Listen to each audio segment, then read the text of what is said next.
Well, let's just talk about the present for a minute and what, in effect, as I gather, you said it represents the last 18 months. What about the new film?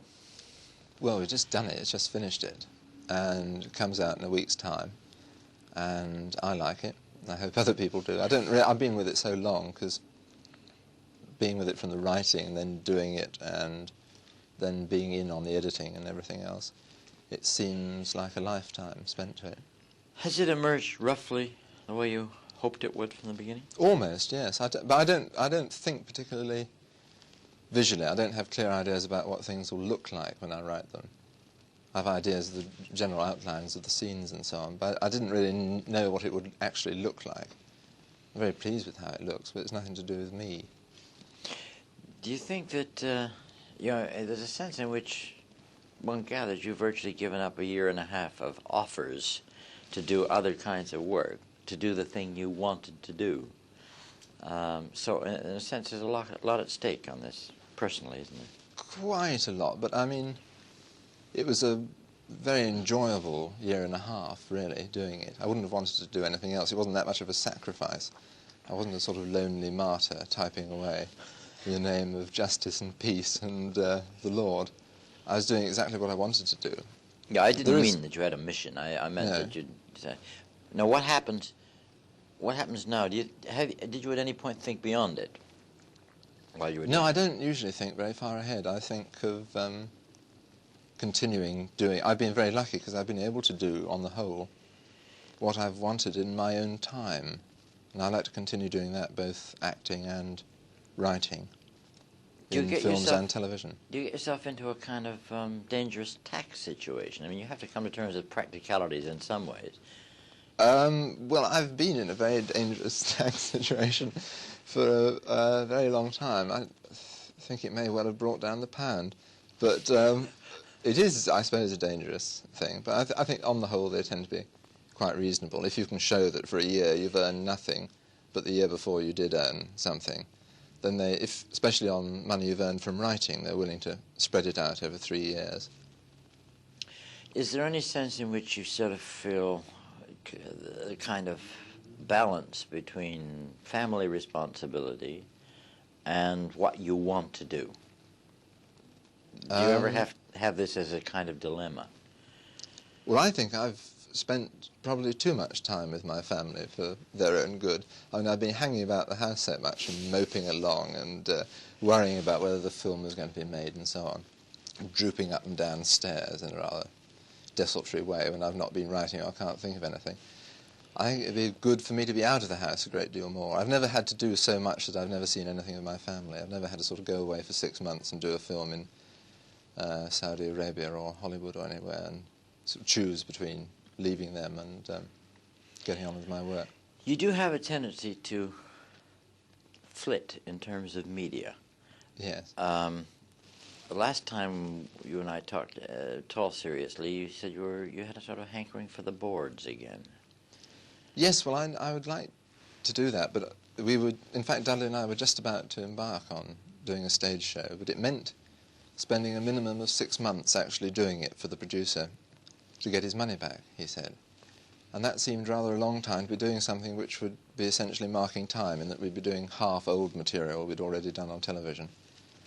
And if it could have been 4 months, say, we would have done it. But I wouldn't like to spend 6 months. I was in Beyond the Fringe for 4 years, and that was very enjoyable, but I wouldn't want to do it again. You think that's one of the reasons, that 4-year period is one of the reasons why you tend to want to move around now? Yes, I like doing a bit of everything. As I haven't been on the stage for ages, but I'd like to be on it for a while. I like doing television very much.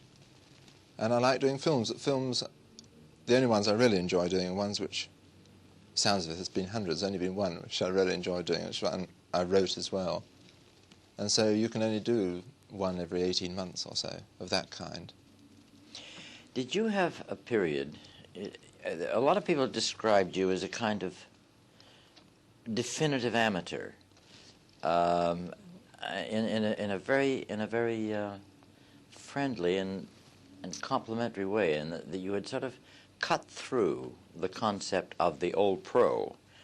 And there was a sense in which Jonathan was more professional and beyond the fringe as a performer than any of the rest of you, because he had more experience. He had been professionally on the stage before, and yet, to my mind, he suffered in that sense, because the three of you had a sort of, the other three had a sort of quality of saying, we're just doing this for fun, and it's not a life work, and we're not taking it all that seriously. I think he was doing it just for fun as well. The fact he may have performed a bit more than us beforehand may have given you that impression, but I think he was doing it as much for fun as any of us were. I'm not querying why he was doing it. I'm saying the effect was. I mean, when he was doing the armpit bit, he was using professional techniques of movement and standing, whereas the three of you always gave the impression that you happened to be at that particular point in the stage by accident. At that point, you know.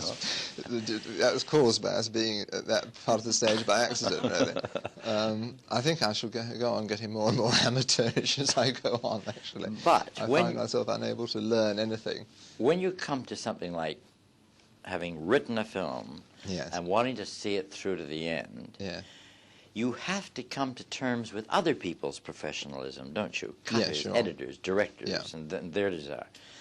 Do you find yourself in any kind of dilemma when you're working with them on that bit? Do you get impatient with them? Not really. I worked with Stanley Donen, who directed our film. I worked with him for 3 months on the script, on the final draft, so we knew each other pretty well before we began, and we worked out what was going to be filmed.